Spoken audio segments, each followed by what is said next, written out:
Fala, fiel! O Corinthians tem um desfalque importantíssimo. Yuri Alberto está fora por 4 semanas. E agora fica a pergunta que não quer calar. O Timão vai ter que apostar nos reservas no Brasileirão? A comissão técnica já avalia alternativas e mudanças no ataque. Fica até o final para análise completa e não esquece, curte, se inscreve e compartilha. Porque teve uma notícia ruim para os corintianos, hein? Yuri Alberto se lesionou, o Corinthians confirmou, lesão muscular grau 2 no bíceps femoral da coxa esquerda. Ele se machucou, né, na última partida do Corinthians contra o São Bernardo, entrou ali no segundo tempo. A gente está vendo as imagens dele saindo de maca, chorando bastante. Então, foi uma imagem que já gerou bastante preocupação. O Corinthians não divulgou o prazo, né, o prazo de retorno dele, mas previsão 4 a 6 semanas, ou seja, um tempo considerável. Fora das finais do Paulistão, tem que ver, claro, até onde o Corinthians vai, mas está fora aí dessa reta final, com as semifinais previstas para 1º de março e a final para 4 e 8. E ele ainda perde jogos pelo Campeonato Brasileiro, pelo menos 4 jogos, 4 a 6 jogos. Nesse meio de tempo tem Cruzeiro, Flamengo, Coritiba, Santos, estão jogos importantes aí. Para Libertadores não é uma preocupação por hora, não. O Arnaldo, é um problema grande para o Corinthians sem Yuri Alberto, né? Não tem alguém que faça aquela função específica da forma como o Yuri joga? Qual é o tamanho desse problema para o Timão? É muito grande, né? É curioso, né? A gente vê nesse início de temporada vários treinadores tentando fazer o rodízio para evitar lesões musculares graves nesse início de temporada, sem grande preparação. Lembrando que o Corinthians foi um dos times a sair por último, né? Depois de vencer a Copa do Brasil. E o Yuri, habitualmente, vem sendo um dos jogadores mais resistentes no Corinthians, embora tenha tido lesões estranhas com recuperações surpreendentemente rápidas. No jogo de São Bernardo, o Memphis nem foi, por exemplo. O Gustavo Henrique nem foi. O Yuri começou no banco para não forçar muito e acaba acontecendo a lesão. Como você perguntou, Luísa, substituto. O Corinthians tem um centroavante, voltou a ter um centroavante reserva, que é o Pedro Raul, que é uma característica completamente diferente, né? E aí agora fica a dúvida de como o Dorival vai substituir o Yuri. Se ele vai colocar um centroavante, como o Pedro Raul, um menino que já funcionou, mas que oscilou, o Guinegão, um outro jogador improvisado, como o Vitinho. Como ele vai reconstruir um time que é tão entrosado, né? Que é tão... mais de 2 anos na mesma formação, praticamente. E também aí fica a dúvida de como o Dorival vai lidar agora com a lesão do Yuri, com essa frente dupla que ele tem, já que o Corinthians, dos paulistas, é o que joga pelo Brasileiro nesta semana, no belo gramado sintético do Atlético Paranaense na quinta-feira, antes de enfrentar a Portuguesa. E a gente sabe que no gramado sintético o Memphis não gosta de jogar e o Garro não gosta de jogar, com algumas razões, cada um com as suas. Então eu estou já interpretando como funciona normalmente a cabeça do Dorival. A cabeça do Corinthians em relação a mata-mata e taças, eu acho que o time de Curitiba vai ser bastante desfalcado. Não deve ter ninguém do trio, talvez uma escalação alternativa, e aí o Corinthians vai para valer contra a Portuguesa domingo à noite no Canindé. Então, já dá essa lesão, ela já indica para mim uma prioridade da semana, e a prioridade da semana para o Corinthians deve ser o Paulista, se eu conheço bem aquela turma lá.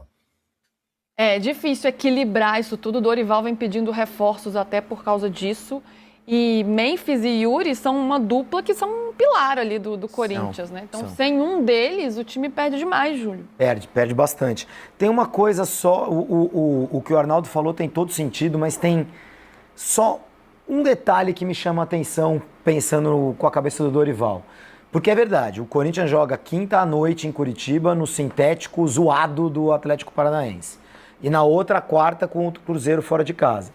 Mas se o Dorival está planejando colocar time reserva ou um misto quente mais para reserva do que para titular contra o Atlético e priorizar o jogo do Campeonato Paulista no domingo, Por que ele botou tantos reservas contra o São Bernardo no final de semana, entendeu? Não é muito normal que o técnico use os reservas 2 vezes seguidas. Então botar o time reserva no domingo contra o São Bernardo e o time reserva contra o Atlético Paranaense na quinta-feira e os titulares ficarem 10, sei lá quantos dias, quase 2 semanas. E o Corinthians não estava com uma vida fácil para classificar também, né? Não estava garantido. Não estava garantido, exatamente. Então, eu acho que ele vai poupar alguns jogadores contra o Atlético, mas essencialmente usar um time titular, poupando os que não querem o sintético, um ou outro, e aí repetir esse time titular contra a Portuguesa no domingo. Eu imagino que seja esse o plano do Dorival. Acho que ele não vai abrir mão do jogo contra o Atlético Paranaense na terceira rodada do Brasileiro, não. Eu estava aqui tentando descobrir como é que vai ser a carga de ingressos desse Portuguesa e Corinthians aqui. E aparentemente teremos maioria corintiana no Canindé mesmo. Você está preocupado, Júlio? Eu acho que é um momento importante, Luísa, assim, olhando pelo viés da Portuguesa, né, do torcedor da Portuguesa. Assim, a Portuguesa nunca na sua história, inclusive na história em que jogava jogos grandes, que foi o século passado, ela jogou em casa, né, os clássicos, contra Corinthians, contra São Paulo, contra Palmeiras. Sempre que tinha um jogo decisivo, uma final de Campeonato Paulista, como contra o São Paulo, ou jogos decisivos contra o Corinthians e tal, esses jogos eram enviados para o Morumbi e para o Pacaembu. Eram tempos diferentes em que os próprios clássicos eram sempre disputados no Morumbi, no Pacaembu, os clássicos entre o trio de ferro, com torcida dividida. E quem tivesse melhor, ou quem tivesse mais gente chegando ali na hora e comprando ingresso, ia ter maioria no estádio, assim que funcionavam os clássicos. Hoje não. Hoje é uma outra era do futebol brasileiro, né? É uma era em que os mandos passaram a ter uma importância que não tinham no passado para jogos locais, né? Para jogos de clássicos locais. Então, na minha opinião, a Portuguesa deveria dar 10% de ingresso para o Corinthians. E se o resto do estádio ficar vazio, fica vazio. Mas hoje a Portuguesa tem dono. E o dono também não quer perder dinheiro quando chega a oportunidade de ter um jogo como esse, né? Um jogo em que a Portuguesa tem feito a Lusa SAF, né? Vários jogos com ingressos gratuitos. Isso, diga-se, né?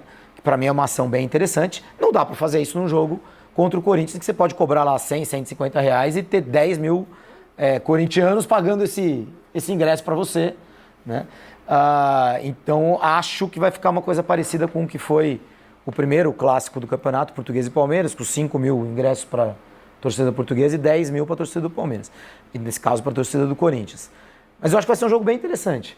Porque tem uma demanda represada aí dos torcedores da Portuguesa, 30 anos praticamente sem jogar um clássico grande valendo alguma coisa, ainda mais contra o Corinthians. E está fazendo uma ótima campanha, né? Sim, acho que vai ser um jogo difícil para o Corinthians. Venceu o São Paulo, né? Venceu o São Paulo, fez um jogo duro contra o Palmeiras. 5 vitórias em 8 jogos, então... Exato. Vai ser um jogo bem difícil para o Corinthians. Eu acho que, obviamente, para o São Paulo, dos 4 grandes aqui, o São Paulo é quem tem o jogo mais duro. Pega um time de primeira divisão e que está invicto no campeonato, que tomou só 2 gols, está jogando bem o próprio Campeonato Brasileiro. O Palmeiras é a barbada das quartas de final. Mas eu acho que o Corinthians o Santos vai ter um jogo difícil no Novo Horizonte e o Corinthians vai ter um jogo bem difícil contra a Portuguesa. Vai ser um jogo bem tenso, não vai ser um jogo fácil, não. E tendo esse dilema, né, do que fazer com o time na quinta-feira contra o Atlético Paranaense num sintético horroroso, que nenhum jogador do Corinthians... Todos os jogadores do Corinthians devem estar fazendo check-in pro jogo de domingo, né? E check-out pro jogo de quinta-feira. Vamos ver como é que o Dorival vai tomar essas decisões. Podemos ver os horários das quartas de final do Campeonato Paulista, então, para vocês já irem aí anotando na agenda, hein? Primeiro jogo aí, isso foi definido ontem, tá, gente? Na reunião da federação lá, ó. O Bragantino pega o São Paulo, então, no sábado, às 6h30 da tarde. O Bragantino tem o mando de campo nessa fase do campeonato. O Palmeiras, que é o único gigante aí que é mandante nessas quartas de final, também joga no sábado contra o Capivari, às 8h30 da noite, Capivariano. O Novo Horizontino pega o Santos no domingo, às 4 da tarde. E a Portuguesa, então, Portuguesa e Corinthians, esse jogo no domingo, às 8h30 da noite. Ô, Rodrigo, você em dia de Dorival Júnior, qual seria a sua estratégia pensando em Campeonato Brasileiro, jogo contra o Atlético Paranaense nesse campo complicado e também com a reta final, fase final do Paulistão? Eu penso bem diferente do Dorival Júnior. Ele tem esse costume, como falou o Arnaldo, de usar as Copas, priorizar as Copas. Em geral, ele vai colocando os times reservas no Campeonato Brasileiro, e aí quando o Campeonato Brasileiro já fica distante, ele fala assim, realmente, o campeonato não dá mais, ficou distante, só que foi ele que deixou distante, né? No início ali, né?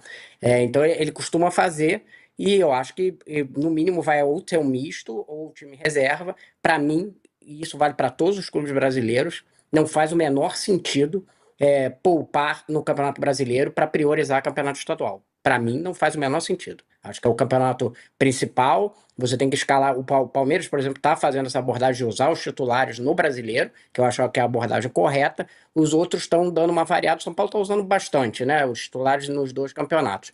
Mas os outros estão dando. O Corinthians está priorizando outras coisas, né? Priorizou a Supercopa. E eu acho que esses times que priorizam muita coisa no início da temporada vai ter também um peso físico um pouco mais para frente. Então, se eu fosse o Dorival, eu escalaria o time titular, mesmo sendo esse gramado aí do Atlético Paranaense, que inclusive a gente tem que ter uma discussão sobre isso. Quer dizer, o cara mantém um campo totalmente destruído e aí tem a vantagem dos outros times não escalarem os seus principais jogadores por medo de contusão. Quer dizer, a falta de responsabilidade do clube na condução do seu próprio equipamento esportivo é premiada com uma vantagem esportiva, só na bizarrice do futebol brasileiro mesmo, né? Era para, ok, não temos campos maravilhosos no futebol brasileiro, mas quando chega no nível do que aconteceu lá na Arena da Baixada, a CBF tinha que chegar lá, intervir e falar assim, aqui não vai dar. Ou vocês melhoram agora, ou então vocês vão jogar em outro campo. Porque tem níveis de campo ruim. Aquele ali eu acho que já passou muito do aceitável, né? Tá terrível mesmo, é um negócio horroroso. A notícia caiu como uma bomba no Parque São Jorge. Yuri Alberto, principal referência ofensiva do Corinthians, vai desfalcar a equipe por aproximadamente 4 semanas. Um problema sério justamente em um momento decisivo da temporada, com o Brasileirão exigindo regularidade e elenco forte. A ausência de Yuri muda completamente o planejamento ofensivo do Timão. Além dos gols, o atacante é peça-chave na pressão alta, na movimentação sem bola e na abertura de espaços para os meias que chegam de trás. Sua falta obriga a comissão técnica a repensar o sistema de jogo. Com isso, cresce a possibilidade do Corinthians recorrer aos reservas. Nomes que vinham sendo opções no banco agora podem ganhar sequência como titulares. A dúvida é: manter o esquema atual com uma peça diferente ou mudar a forma de jogar apostando em mais mobilidade e menos referência fixa no ataque? Outro ponto importante é o impacto psicológico. Yuri Alberto vive momentos de altos e baixos com a torcida, mas é inegável sua importância no elenco. Sem ele, a responsabilidade se espalha e outros jogadores precisarão assumir protagonismo. No Brasileirão, onde cada ponto pesa, o Timão terá que mostrar força coletiva. Elenco, estratégia e leitura de jogo serão fundamentais para atravessar esse período sem perder competitividade. A Fiel fica apreensiva, mas também curiosa. Será que alguém vai aproveitar essa chance e surpreender? Comenta aí o que você faria no ataque e não esquece de curtir, se inscrever e compartilhar com a Fiel torcida.